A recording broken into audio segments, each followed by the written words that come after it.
जय जगन्नाथ साथीगण आपण को मोर चैनल को स्वागत। आज आम कथा हवा सफलतार मूल आधार कौन, how to unleash the warrior within yourself. यार एक्चुअल माने होया जे आम भीतर थिबा योद्धा, आम भीतर थिबा अंतर शक्ति को आमे केमती सद्विनियोग करि परिबा। ये कथा मु कहीं आपन कहवाई आज बाध्य होउची ना, मु मो जीवन काल देखी बहुत समय जे आमे आम निजको प्रकृत सद्विनियोग करि पारंती नाही। समय अनुसार समाज चलनी अनुसार विधि व्यवस्था को बहाना देखाई आमे बहुत कथा टाली दियंती। एटा तो मो द्वारा हबनी, सेटा तो मो द्वारा हबनी, एटा कौन हो पारिबो। सेथिपाई प्रसिद्ध कवि हरिवंश राय बच्चन लिखिथिले, तू खुद की खोज में निकल, समय को भी तलाश है, समय को भी तलाश है, तू क्यों इतना उदास है, तू खुद की खोज में निकल, तू चल तेरे वजूद की। यार अर्थ होची जे तू कहीं केते हताश होचु, तू हताश हबार किसी आवश्यक नहीं। तू खोज तेरे वजूद की, तू तो निजर अंतर आत्मा, अंतर शक्ति, अंतर चेतना को तू खोजिक देख। तू जा भावुचु तू ता नुहे। आपण आ गोटे स्पष्ट वास्तव धर्म सत कथा शुणिबे आपण लोम टांकुरी उठिब। Arunima Sinha ji national football player, volleyball player थिले, राति रे लखनऊ ट्रेन रे जाउथिले, बाटरे डकायत माने तांको ट्रेन रु सीधा पेली देले एवं ट्रेन रु पेली देवा फल रे सी पड़ी गले एवं ट्रेन तांको गोड़ ऊपर चढ़ी पळेगला। ट्रेन ट्रैक रे सी राति सारा पड़िकी रहिले। 54टा ट्रेन से ट्रैक ऊपर गति कला।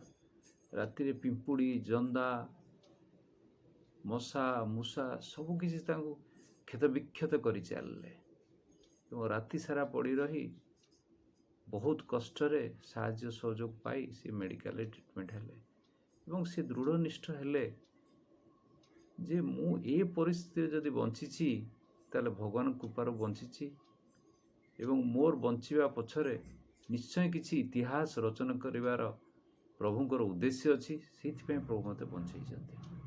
आपण जानिछन्ति भारतर प्रथम एम्प्यूटी माउंटेनर होउछन्ति अरुणिमा सिन्हा, जी एवरेस्ट शृंग चढ़ी। वर्ल्ड रो द्वितीय एम्प्यूटी माउंटेनर होउछन्ति अरुणिमा सिन्हा। तेणु आपण चिंता करी देखंतु जे प्रकृत रे कहबाकू गले एम्प्यूटी माने होउछि जार गोटे गोड़ नथिबो, गोटे अंग नथिबो एवं सी जेतल माउंट एवरेस्ट चढ़ुथिले तांको पाखरे जो माउंटेन मार थिले देखि अत्यंत आश्चर्य होइकि तांको हताश कर देउथिले जे तोर गोड़ नाही तू चढ़ुछु। किंतु एमती परिस्थिति हला, सी चढ़ला बेले भी केते केते सब केते केते माउंटेन गली पड़िबा, खसी पड़िबार देखि सुधा सी जाई शेषरे माउंट एवरेस्ट ऊपर तिरंगार ध्वजा उड़ाइथिले एवं तांको मतरे सी कहती, तांको जो पचरा जाए सी कहती जे आमे केतबेले आमर अंतर मनर कथा को शुणु नाहंती, अंतर मन को ध्यान दौ नाहंती। आमे जोटा विश्वास करा जीवो, जोटा करिहबो, समाज को देखा जाउची, से अनुसार आमे आगु को जाउचंती एवं सेही सोच, सेही चिंताधारा रे आगु बढ़ुचंती। केबे गोटे दृढ़ इच्छा शक्ति नहीं कि आमे आगु बढ़ू नाहंती। से दृढ़ इच्छा शक्ति ही आमको आगु बढ़ाई दब। से दृढ़ इच्छा शक्तिर अभाव ही आमको सब पछकु टाणी नौची ଏବଂ ବିଭିନ୍ନ ପ୍ରକାର ବାହାନା ହିଁ ଆଣିକି ଦେଉଛି।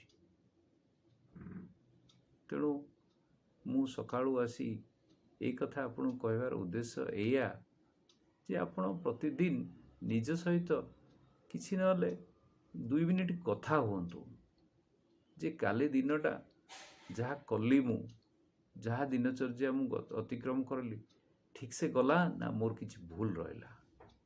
ଯଦି ଭୁଲ ରହିଲା ତାହେଲେ କେଉଁଠି ରହିଲା, ତାହେଲେ ଆଜି ପାଇଁ ତାର ପ୍ଲାନିଂ କ'ଣ କରାଯିବା ଉଚିତ ଥିଲା ମୁଁ କଲିନି।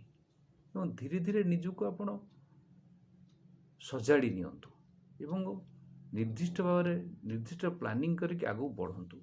ଏବଂ ଯେଉଁ ପ୍ଲାନିଂ କରୁଛନ୍ତି ତା ଦେହରୁ କେବେ ହଟି ଯାଆନ୍ତୁନି। ଆମେ ବହୁତ ସମୟରେ ବାହାରି ଆସନ୍ତି, କିଛି କରୁଥିବା 2 ବର୍ଷ 3 ବର୍ଷ କଲେ, 2 ମାସ 3 ମାସ କଲେ କି 2-4 ଘଣ୍ଟା କଲେ ଏବଂ ବାହାନା ଦେଖି ସେଠୁ ଖସି ଆସିବା, ସେଇଟା ହିଁ ସବୁଠୁ ବଡ଼ କଥା, ଆମ ବିଫଳତାର କାରଣ।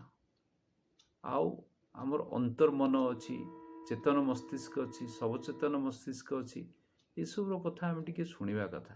ପରବର୍ତ୍ତୀ ସମୟରେ ଆମେ କଥା ହେବା କନସିୟସ୍ ମାଇଣ୍ଡ, ସବକନସିୟସ୍ ମାଇଣ୍ଡ କେମିତି ଆମ ବିଲିଫ୍ ସିଷ୍ଟମକୁ ସବକନସିୟସ୍ ମାଇଣ୍ଡ ଡ୍ରାଇଭ୍ କରୁଛି, କନସିୟସ୍ ମାଇଣ୍ଡ କେମିତି ଆମକୁ ବିଲିଫ୍ ସିଷ୍ଟମ ଡ୍ରାଇଭ୍ କରୁଛି, କିଏ କେତେ ପାୱାରଫୁଲ୍, କାହା ଦ୍ୱାରା ଆମେ ବେଶୀ ପରିଚାଳିତ, କାହା ଦ୍ୱାରା ଆମେ ସଫଳତା ପାଇପାରିବା, ଆମ ବିଲିଫ୍ ସିଷ୍ଟମକୁ କେମିତି ସଜାଡ଼ିବା, ଏସବୁ ଜିନିଷ ଧୀରେ ଧୀରେ ଆମକୁ ଦେଖିବା, ବିଶ୍ଳେଷଣ କରିବା, ଆଲୋଚନା କରିବା।